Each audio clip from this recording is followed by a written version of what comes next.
Whether replacing the switches or the exterior mirror, you will have to remove the trim piece in the front corner of the door.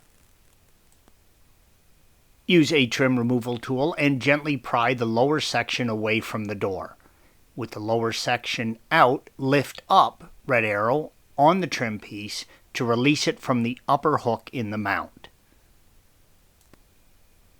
Disconnect the wiring harness by squeezing in on the tabs, red arrows, and pulling them apart.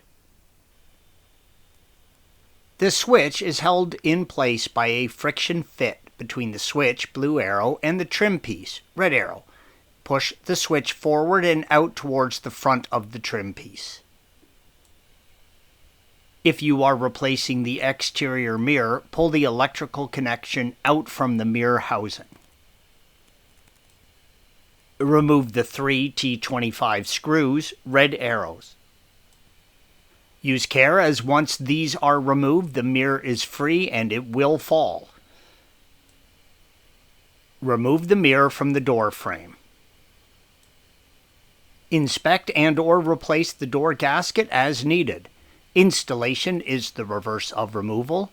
Use care when mounting the mirror to make sure it is seated correctly in the door. The mount is soft aluminum and can easily cross-thread. Thanks for watching. Be sure to subscribe to our channel and check out another video in this series.